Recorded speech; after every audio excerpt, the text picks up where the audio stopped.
Olá, bem-vindos ao programa Entre Elas. Essa semana comemorativa ao Dia das Mães, lembrado nesse domingo. Vamos falar do primeiro passo, quando a mulher decide ser mãe e o filho não vem. Ou os filhos, né? Por isso, estamos recebendo duas convidadas bem especiais. Doutora Elisiane Knob da Costa, médica com residência em ginecologia e obstetrícia e pós-graduação em reprodução humana assistida e mamãe do Pedro. E também nossa vereadora Gladys Frisso, mamãe da Bruna e do Arthur. E essa semana estreando como vovó do Joaquim, né? Isso mesmo. Então, bem-vindas ao programa. Nós vamos falar desse assunto que é tão importante e tão difícil ao mesmo tempo na vida de uma mulher.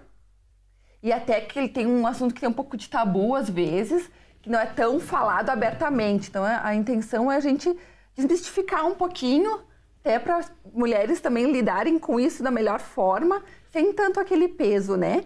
Então, para começar, a gente vai querer escutar um pouquinho da história de vocês, quando vocês decidiram ser mamães, né? Como é que foi essa trajetória, como foi essa experiência? Contem um pouquinho pra gente, acho que a vereadora Gladys Frisso pode começar, né? Falando, depois a gente também passa para a doutora Lise. Então, fala um pouquinho. Olá para vocês, né? Obrigada pelo convite. E realmente dizer que ser mãe é maravilhoso. Não tem palavras, né? Isso são palavras comuns no dia a dia, mas é verdade. A sensação é única, né, doutora? E dizer que quando eu resolvi ter filhos, eu tinha 3 anos de casada já. Mas aí os filhos não vieram, né? E aí eu fui no meu ginecologista e fez uma série de exames. Eu, sinceramente, não sei te dizer o que eu tinha, mas enfim, não, era muito difícil a gravidez. Era tipo uma acidez que eu tinha. Então, matava o espermatozoide, né? E eu lembro que o doutor Norberto Nora, né? Ele me disse assim, olha, vai ser muito difícil para te engravidar. Vai ser difícil. E aquilo, eu penso até hoje, porque me fez colocar no lugar daquelas mães que vão em busca de tratamentos, até de inseminação hoje, porque é uma frustração tão grande. Pelo menos na minha época, nós fomos criadas, né, para que fôssemos mães, esposas, mães, né, não poder ouvir o médico dizer isso, olha, vai ser muito difícil tu poder engravidar. Então aquilo me deixou muito triste. Eu lembro que eu fui para casa da minha mãe disse, mas na frente de Deus ninguém vai, faz o tratamento direitinho, né, e eu fiz o tratamento direitinho, né? Conforme o médico disse. Mas também era difícil, porque naquela época tomava medicação e tu tinha que manter a relação sexual no dia que o médico dizia, né? Era constrangedor. Mas enfim, o médico era o que tinha o poder ali, né? E o que sabia, o que entendia, a gente obedecia. Também não dava certo. E até que a gente engravidou, né? Então, engravidei. Com 26 anos, eu tive a Bruna, né, minha filha, que hoje tem 31, e que ficou mãe ontem, do Joaquim. E depois, então, de 11 anos, eu tive o Arthur. Aí eu não fiz tratamento, como era difícil engravidar, não tomei mais comprimido, né? Eu simplesmente levei a vida normal e também não fiz mais tratamento, e veio o Arthur. Quanto tempo que demorou do tratamento em diante?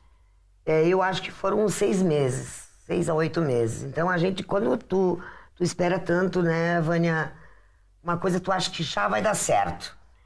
Então tu fica tão ansiosa, e aqueles 8 meses, 9 meses, 6 meses, foi um tempo muito longo para mim. Mais do que a gente imagina. Eu lembro até hoje, né, então foi muito dolorido. 31 anos atrás. Né? Muito dolorido.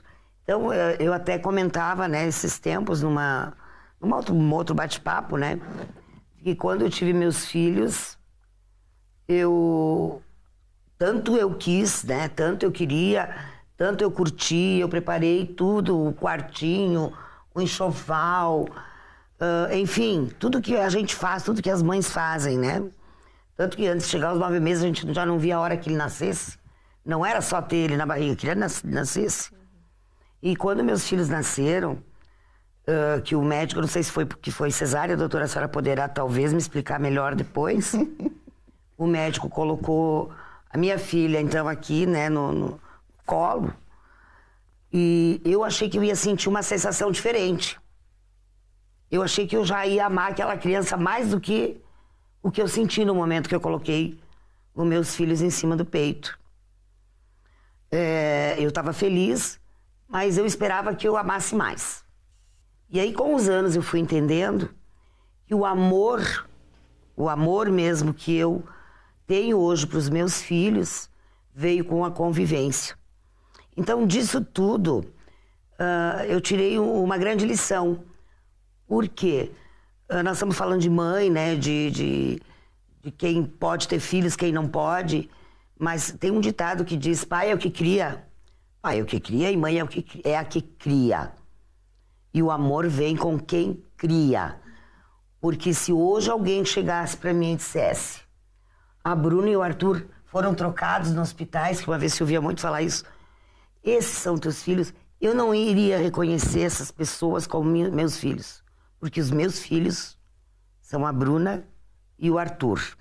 O que eu quero dizer com isso?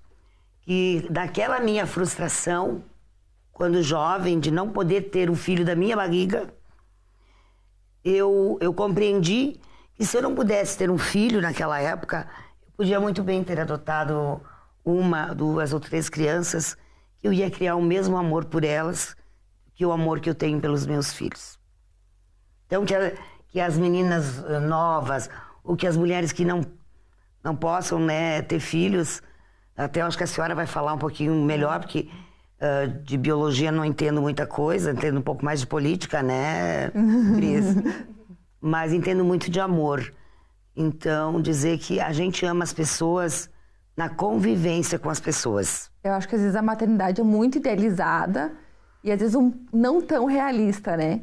Então, eu acho que é bem legal essa tua história para mostrar um pouquinho da realidade da maternidade, né? Porque ela é bonita, eu acredito que sim, mas às vezes as pessoas idealizam uma coisa, né? E ela é diferente, acho, na prática, né, doutora Lise? Acho que tu também pode contar um pouquinho da tua história, como é que foi, sim, né? Também trabalha com isso, trabalha com reprodução humana. Exato. Isso, mas também tem filhos e também pode falar dos 2 aspectos, né? Dos 2 lados. Com certeza. Primeiro, obrigada pelo convite, obrigada, né, por esses momentos que a gente vai ter aqui.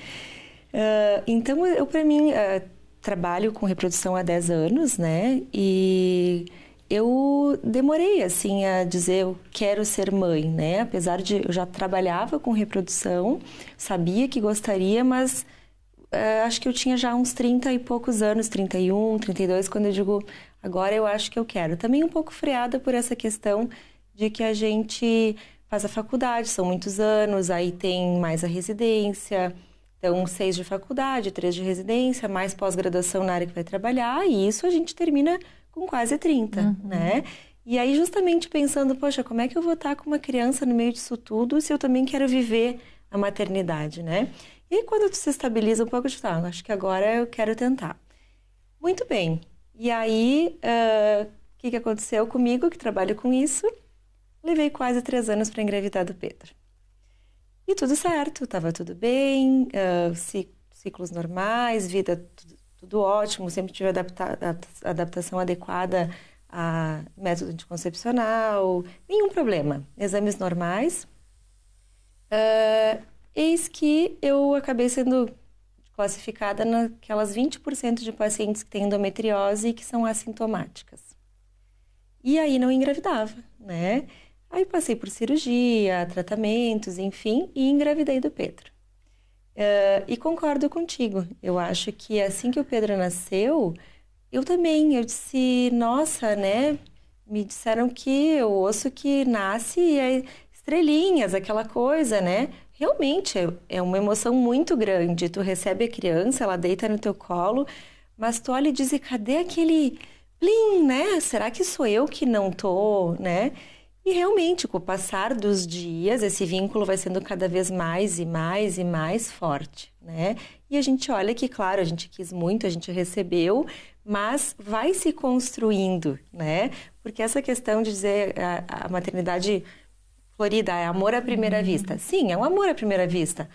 Um amor à primeira vista que vai se tornando forte com o passar do tempo. Muito né? forte. E aí, então, hoje o Pedro já tem 3 anos, né? Quase 3, faz agora em junho.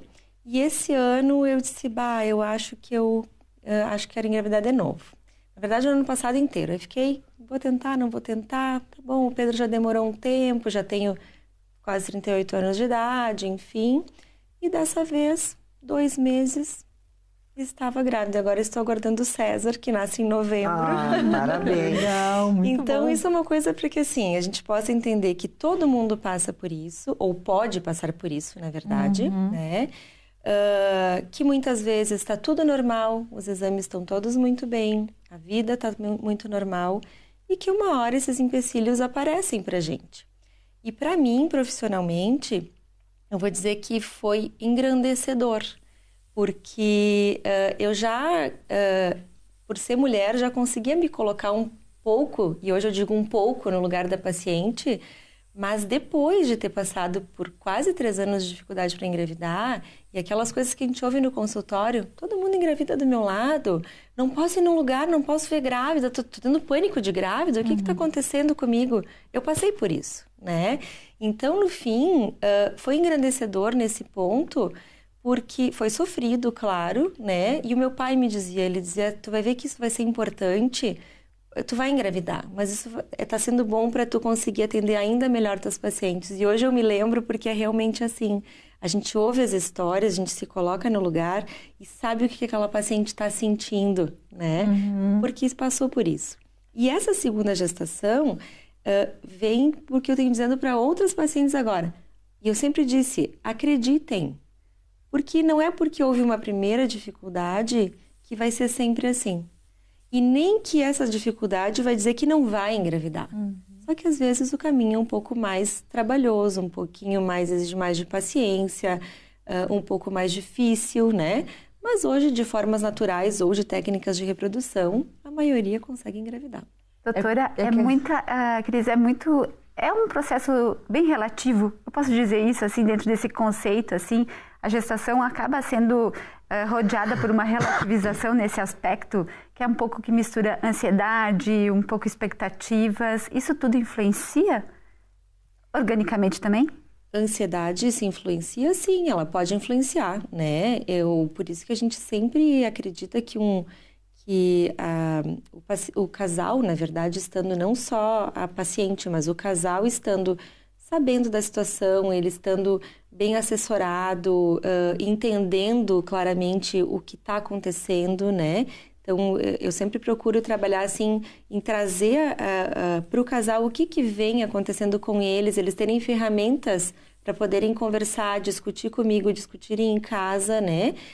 Muitas vezes com acompanhamento de psicoterapia ou de acupuntura, né? Eu acho que sim, quando a gente consegue se tranquilizar, né? E tranquilizar muitas vezes é sabendo exatamente o que está acontecendo conosco, quais os caminhos a gente vai ter que seguir, entender que às vezes pode ser longo, que às vezes pode ser curto, mas saber e ter uma assessoria também de uma boa psicoterapia, um médico próximo, eu acho que isso ajuda bastante, porque a ansiedade ela pode atrapalhar.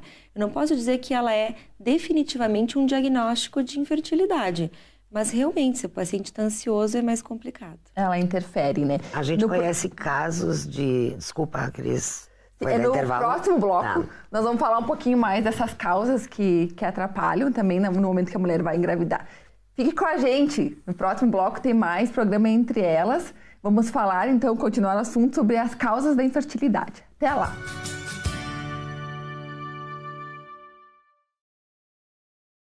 Mas Mas que barbaridade! A tua música é um valor do Rio Grande que ganhou o mundo.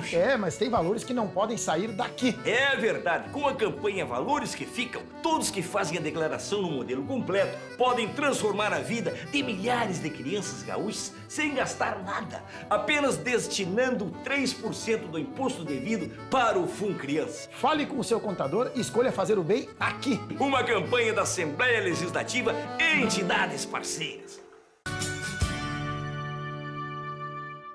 Voltamos com o programa Entre Elas. Hoje estamos recebendo a doutora Elisiane Knob da Costa, a vereadora Gladys Frisso. E no bloco anterior a gente falava um pouquinho da história das nossas convidadas, né? No momento que elas decidiram ser mães. E a vereadora Gladys, falou que o médico disse para ela que seria muito difícil ela engravidar, que ela teria alguma dificuldade. Então, como a gente está com uma médica, e a gente queria saber também do outro lado, assim, como é importante também quando o médico faz acompanhamento, o que ele diz, porque é um profissional que a pessoa tem confiança, né? Então, como é o papel do médico, como é o outro lado, como é falar algumas coisas para os pacientes, enfim, como é o acompanhamento nesse sentido, né? Doutora Lise.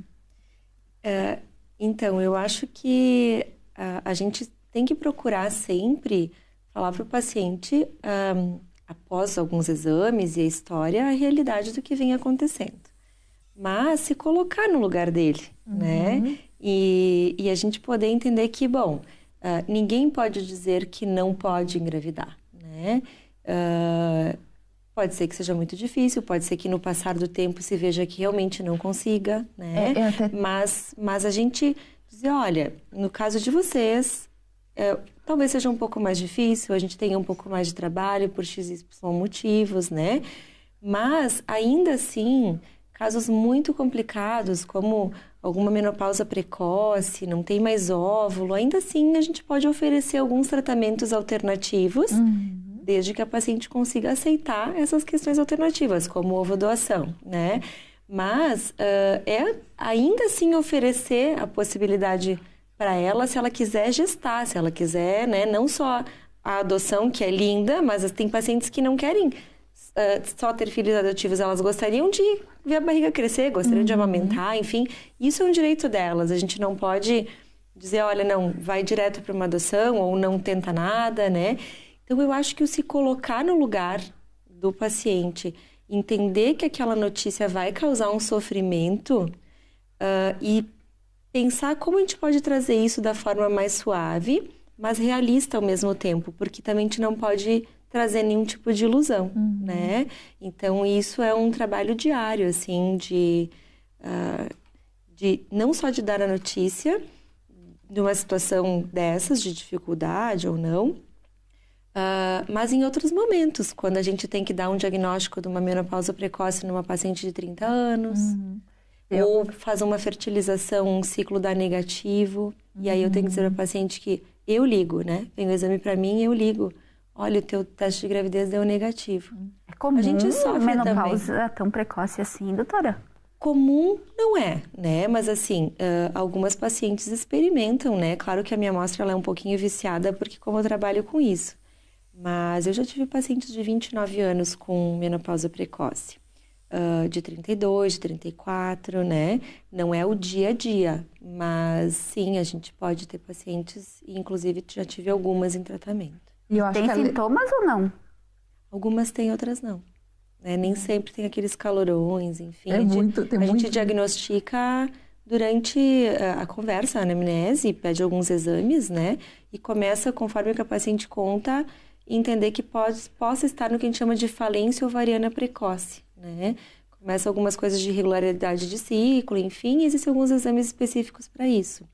Então, essas também são situações difíceis, né? Acho que a mulher se conhece também quando começa a buscar, assim, começa a saber um pouquinho mais da saúde dela, e o homem também, né? Exato. Então, assim, dar um diagnóstico desses, ainda assim, também ele tem que ser de uma forma suave. Porque eu estou dizendo para ela que ela provavelmente não tem mais óvulo.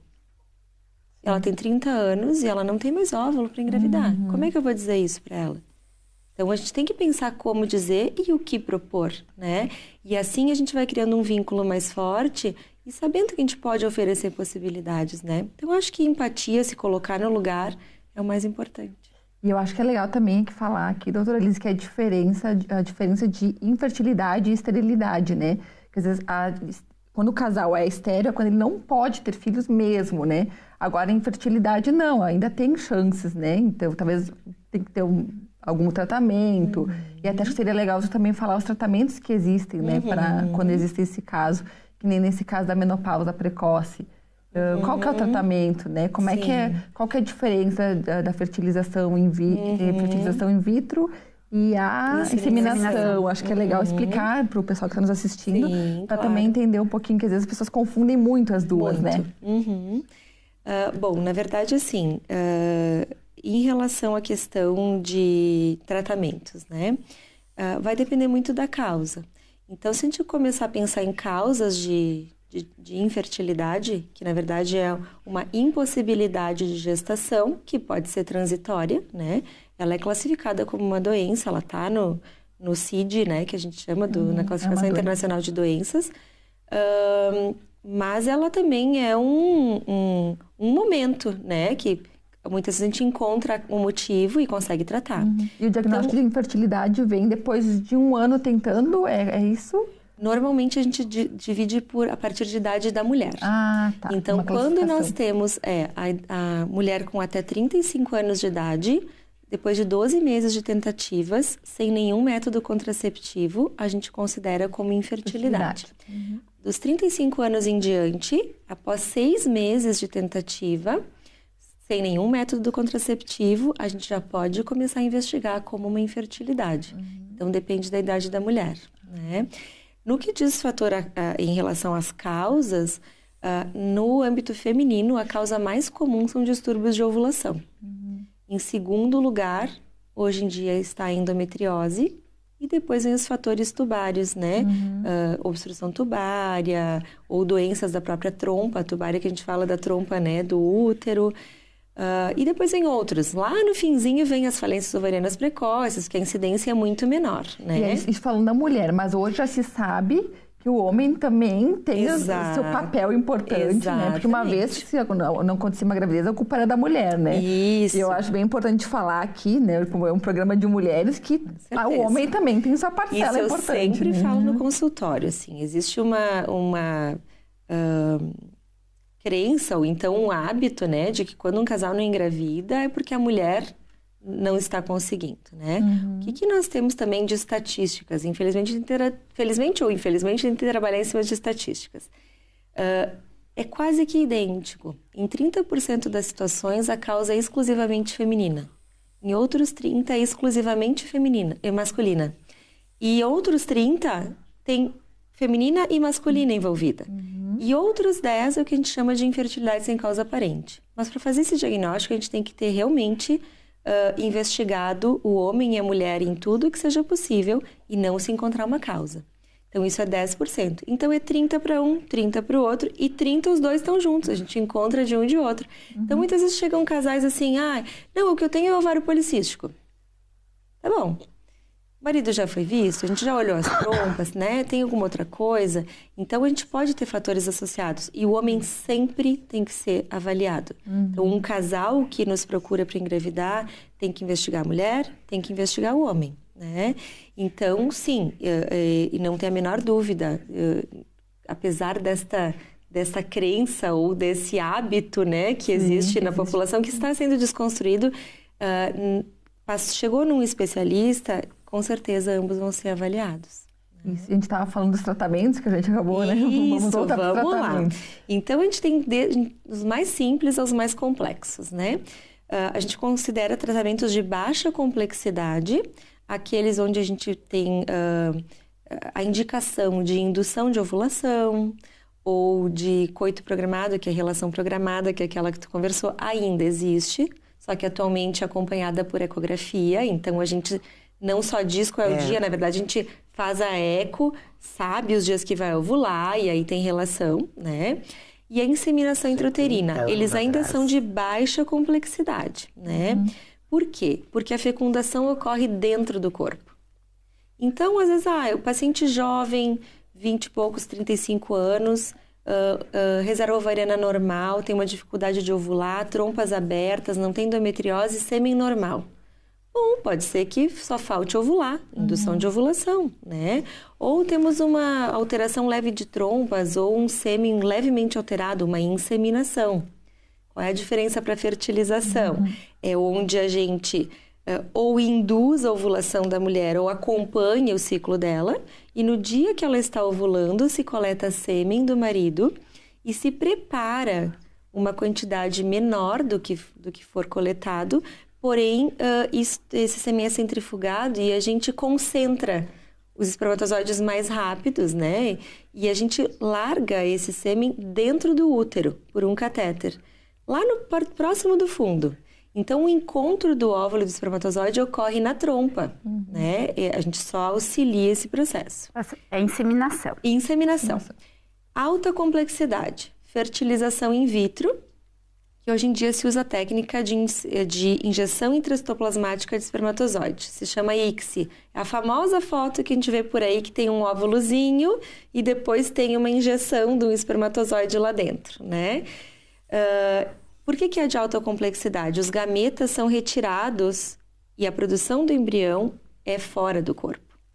Então, a paciente passa por um estímulo para que ela produza, diferente de um ciclo normal, onde a gente produz um óvulo, eventualmente 2, num ciclo ideal vai produzir entre 8 e 15 óvulos.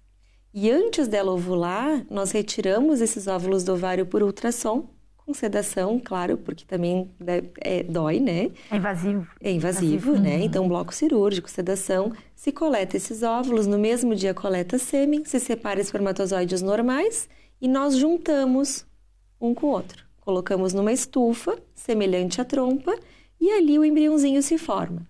Nós conseguimos intervir no embrião? Não, nós conseguimos juntá-los e formar embriões. Com um tempo determinado que é semelhante à trompa, entre 3 e 5 dias, ele pode ir para o útero, que a gente transfere através de um catéter, né? 12 dias depois a gente sabe se a paciente engravidou ou não. Aí são casos mais complexos, Tem uma porcentagem, assim, que diz quanto que pode dar certo esse tratamento? Qual deles? A fertilização, os dois. A inseminação, ela nos traz taxas de gestação muito semelhantes à natural, né? Então, como ela tem indicação para pacientes até 35 anos, nós vamos trabalhar com uma chance de gestação em torno de 15% por ciclo. Quando a gente passar para a fertilização, a gente tem diversas coisas que podem alterar, mas o principal é a idade materna. Então, se eu pegar pacientes até 35 anos de idade, a gente vai ter uma taxa de gravidez de até 60% para cada ciclo de transferência. Se eu chegar lá em 40 anos, a gente vai ter uma porcentagem menor, em torno de 30%, 35%. O que nós temos atualmente? Atualmente, nós temos a possibilidade de avaliar esses embriões geneticamente. Por quê? Porque depois que apareceram esses exames, a gente pode verificar que até 70% das causas de abortamento ou de falha de implantação de embriões em fertilização estão relacionadas a embriões alterados geneticamente. Porque nós, humanos, não produzimos um número muito grande de embriões geneticamente normais. E por isso que a idade materna influencia tanto no sucesso. Então, agora, com a análise genética, as taxas de gravidez aumentam muito. Porque os embriões transferidos são os embriões geneticamente normais. O que é diferente de transferir embrião sem análise genética, que é o que a gente vê dessas taxas que eu falei para vocês antes. Doutora, a análise genética é ver e enxergar como está a saúde desse embrião. É saber se ele tem ou não uma síndrome genética ou alguma alteração em algum dos genes que vai fazer com que ou ele não se implante, ou seja, aqueles abortos iniciais, até 6 semanas. E tu consegue enxergar isso por que tipo de exame daí? Então, se faz um exame genético chamado PGTA, são uma empresa de fora do Rio Grande do Sul, né, que ela acaba fazendo como quando a gente coleta um cariótipo, que a gente faz o 46XX ou 46XY, né? É mais ou menos isso que a gente consegue olhar no embrião. A gente biopsia ele e avalia se ele tem genética normal ou não, né? Nesse caso, a gente consegue alcançar taxas de gravidez até de 70% ou 75% por ciclo. Nossa. Então, já avançou bastante. A medicina está bem avançada nesse sentido. Eu acho que só pelo que a gente está vendo aqui, ainda não existiu nada para fator idade, né? Esse ainda não. Mas no próximo bloco a gente continua falando um pouquinho mais desse tema. Fique com a gente.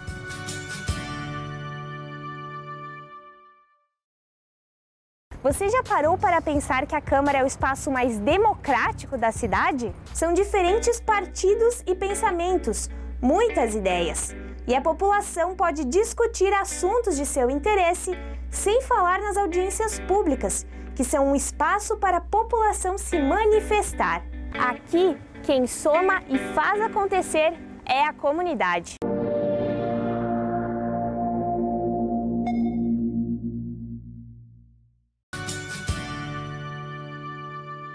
Voltamos com o programa Entre Elas e para abrir esse bloco nós vamos convidar a nossa também entrevistadora Vânia para ler um texto da Marina Colasanti, que é uma escritora e jornalista nascida na Etiópia, é isso? Isso. E aí para ler um texto dela também que tenha um pouco a ver com o tema de hoje, que é Quando o Filho Não Vem.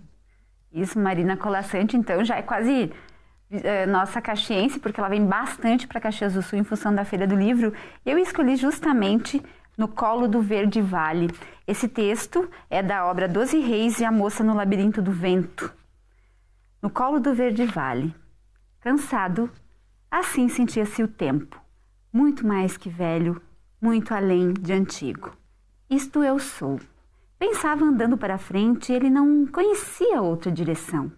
Vasculhando o passado que trazia às costas, não encontrava o dia em que tinha começado a caminhar. Já procurara muito. Agora até duvidava que existisse esse dia. Que ele, como tudo mais, tivesse um começo. Há tanto andava que não sabia quanto, e bem podia a outro tanto estar andando. Lá longe, porém, na juventude, se é que alguma vez tinha sido jovem, lembrava-se de caminhar com alegria os passos ou a alma leves. Assim, tinha sido bom, naquela época, certo de que o mundo inteiro era arrastado por ele. Como uma imensa rede, enchia-se de orgulho e poder.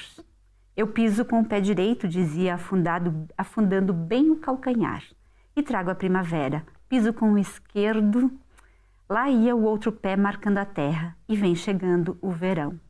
Cada passada minha faz uma flor, um fruto, uma semente. Ria vendo girar as pás do moinho de vento. Coisinha de nada, dizia-lhe. Se o vento acabar, você morre. Eu não, eu sou meu próprio vento. Sou eu que comando a ordem de tudo, que faço a hora do sol e marco a noite da lua. Eu que empurro este mundo todo para a frente. Essa tinha sido a sua razão para andar, mas agora tantas luas acumuladas no seu rastro, tantas frutas desfeitas no chão, já não desvia a graça, pois nada havia à sua frente que não conhecesse. Só uma coisa não conhecia: parar. Foi pensar na palavra e estremecer de susto. Nunca antes essa ideia tinha estado com ele. Pela primeira vez, desde a alegria, percebeu que tropeçara em algo novo. Parar seria possível? Mas se eu parar, pensou, os filhos não se acabam nos ventres das mães. Os passarinhos nos ninhos não aprendem a voar. E continuou andando. Mas a ideia seguiu o caminho com ele, mais tentadora a cada passo. E o tempo começou a olhar o mundo com outros olhos, procurando em todo lugar a sedução que o faria cometer tão grande audácia. Olhou a cachoeira e imaginou-se ali os pés metidos na água fria, ouvindo para sempre o canto transparente. Mas se eu parar a água. Pensou num susto. A canção também emudece. Não terei mais o que ouvir, nem onde molhar os pés. E triste, tocou as pernas para frente, uma depois da outra, como sempre. Olhou a floresta, pensou o bom que seria deitar naquele musgo rasgado de sol, e já se via quase lagarto, quando lembrou que as árvores parariam de crescer, as folhas parariam de mexer, o sol pararia de brilhar.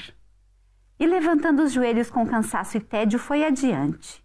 Chegou ao deserto, enfim, Um lindo mundo parado, exclamou. Mas da crista das dunas o vento soprou areia em seus olhos e ele percebeu que nem ali poderia ficar. E foi ao mar e viu as ondas. E passou pelo lago, viu os peixes, tudo se movia, tudo pensou. Estava preso à rede que trazia nas costas, até chegar ao vale. Liso, lindo, lento vale. Águas se perseguiam entre lago e regatos. Espigas balançavam a cabeça jogando grãos ao vento. Flores se voltavam para o sol. Ali também, no mesmo movimento, nada estava parado. Pois eu estarei, exclamou súbito o tempo, reconhecendo naquela paz todo o seu desejo. E aos poucos, suspiroso, temendo a própria coragem, espraiou-se no vale. Estendeu-se longo como ele mesmo não sabia ser, e pela primeira vez descansou. Céu acima, doce grama abaixo. Ainda esperava, porém, o desastre, o enorme desabar da ordem. E alisava o pelo daquele chão finas hastes e talos para levá-lo na memória das mãos quando fosse preciso levantar-se e recomeçar a marchar para sempre em castigo por aquele momento de fraqueza. Silêncio no vale. Acabou-se. Pensou esmagado de culpa. Tudo parou. A luz do sol pareceu escurecer. É o fim. E entrefechou os olhos. Mas chegou um mugido de longe, estremeceu um coelho no mato, uma folha caiu. Para a surpresa do tempo, movia-se o mundo. Não sou eu, então, que carrego tudo isso? Perguntou-se intrigado, sentado e debruçado para olhar de perto o mundo pequeno que nunca tivera tempo para olhar. Viu o grilo saltar vergando fios de grama. Viu o escaravelho marcar sua passagem rolando a bola de esterco. A serpente escorrer em curvas, cada um no seu ritmo, avançando, tecendo a rede de que ele acreditava segurar as pontas. E ali, inclinado sobre a vida, descobriu aquilo que nunca suspeitara. Não era ele, com os seus passos, que ordenava tudo, que comandava o salto do grilo. O vento na espiga, as pás do moinho. Mas eram eles, grilo e espiga, cada um deles que, com seus pequenos movimentos, faziam os passos do tempo. Então abriu as mãos, soltou a carga que acreditava carregar, deitou a cabeça. Serena, a nuvem se afasta. O sol volta a desenhar sombras. No colo do verde vale, dorme afinal o tempo, enquanto filhotes amadurecem nos ovos. Profundo, Zita. Será que a gente comanda o tempo quando a gente espera um filho? Eu acho que são sentimentos, devem surgir muitos sentimentos nesse tempo, né? Na vida de um casal, acho que até assim, insegurança, ansiedade. Eu acho que a gente pode... Como é que eles podem lidar com esses sentimentos que surgem da melhor forma possível? Como é que pode ser lidado, né? É que eu entendo assim, né? Primeiro é a ansiosidade de saber, ai, tô grávida, não tô grávida. Tá, deu positivo. Ah, tá. Quando é que vai mexer? Quando é que vai aparecer a barriga? Tá. Aí começa a aparecer a barriga, começa a mexer, né? Ai, meu Deus, o quarto tá pronto. Não vejo a hora que o neném nasça. Não é isso? É assim, a gente vê que é assim, a gente sabe que é assim, porque a gente passou por isso. Né? Vereadora, e não seria o tempo de cultivar essa gravidez? Exatamente. Talvez, né, eu esteja falando, mas não é isso que aconteça com todas as mulheres, né? Talvez com as mais ansiosas, né? E o marido nessa história? Os maridos também, eles acabam se envolvendo, né? Ah, tem que pôr a mão aqui, põe na mão na barriga, o nenê tá mexendo, né? Aí o pai põe a mão na barriga, o nenê parou de mexer. Então, a gente tem uma certa ansiedade para tudo. Nem sempre se vive aquele momento muito bem vivido, que deveria ser Passa assim. rápido, né? Quando a doutora falava, né, que muitas vezes é ansiedade, a gente acompanha algumas pessoas, a gente conhece algumas pessoas de que não conseguiam engravidar, não tinha jeito. A mulher era estéril, né? Eu falo mais da minha geração, né, doutora? Porque a sua geração é como se fosse minha filha, senhora, né? Então, imagina lá há 30 e poucos anos atrás, né? Tinha todo esse conhecimento de hoje. Não se hoje tem mais tinha o conhecimento a medicina não estava avançada como hoje.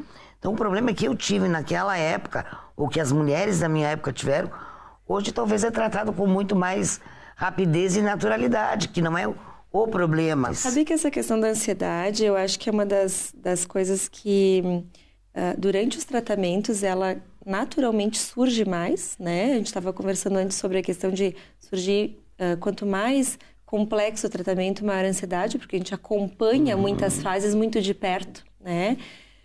Mas eu sempre digo para as pacientes, assim, tentar tirar um pouquinho desse excesso de controle, né? Porque a gente tenta controlar tudo, né? Eu digo a gente como paciente. Eu lembro por mim, tentando engravidar em 1 ano e 2, e aí, não, mas então vou estar fértil tal dia, né? A gente vê isso. E esse excesso de controle, muitas vezes, não permite que outras coisas aconteçam. Talvez tenha que se deixar levar pelo próprio tratamento também. Deixa muitas acontecer. Vezes, exato, deixa acontecendo. Eu acho que o principal para isso é um bom vínculo com o médico e com quem mais estiver assistindo, porque eu sempre digo que o tratamento de reprodução ele é multidisciplinar. Ele tem que ter acompanhamento psicológico, ele pode ter associação de nutricionista, se o paciente se sentir bem fazendo acupuntura, ele pode ter acompanhamento de acupuntura. Eu acho que ele é multidisciplinar, né? Mas eu acho que o vínculo, quando bem formado, auxilia nesse processo de diminuir essa ansiedade, de diminuir essa questão do excesso de controle. Até pode estimular uma segurança maior. Exato. Porque também tem um outro detalhe que a gente acha que é exclusivo. A gente só que tem esse problema. Isso. E eu estava vendo aqui, a Organização Mundial de Saúde diz que, ele estima, uma estimativa, que 1 em cada 10 casais em idade fértil tem algum tipo de dificuldade. Exato. Se parar para pensar no Brasil aqui pelos dados, são 8 milhões.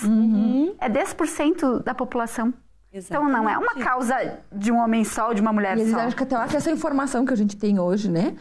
Acaba que a gente acaba gerando mais ansiedade ainda. Está alimentando essa ansiedade, vai se comparando.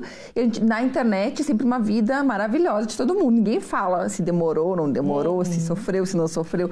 Tudo foi ótimo. Então, às vezes a pessoa acaba se comparando com aquele casal sem saber como é a realidade, né, do casal que está do outro lado. Por isso que muitas vezes eu faço questão, sabe, de dizer para o paciente, olha, eu sei que nesse momento vocês estão achando que é só com vocês, né? E o que eu estou dizendo não é para dizer, olha, vocês são mais uns que estão com esse problema. Não, é para que entendam, porque nesse momento a gente acha que é só com a gente, né? Entendam que isso acontece com muito mais frequência, que a gente, muito mais do que se imagina, muito mais do que se conta, né? Muito mais do que se vive no dia a dia, porque muitos casais sofrem sozinhos e não contam que estão passando por processo. Isso é uma escolha de cada um. Eu acho que como cada casal chegar a essa conclusão é melhor, né? Mas entender que não está sozinho, né? Colocar isso. E ter um bom vínculo, que eu acho que depende da gente. É isso que eu falei, de dar a informação, de passar para o paciente, de estar disponível, de entender que a gente... Eu sempre digo, eu estou no barco com vocês. A gente entra no barco com o paciente e a gente vai... Não vou dizer, a gente sofre junto, né? Dizer que deu negativo ou que tem que ir mais um mês, a gente sofre junto. Então, eu acho que esse vínculo diminui esse controle, excesso de controle, esse excesso de ansiedade e tudo só tem a somar, né? Eu acho que isso é o mais importante.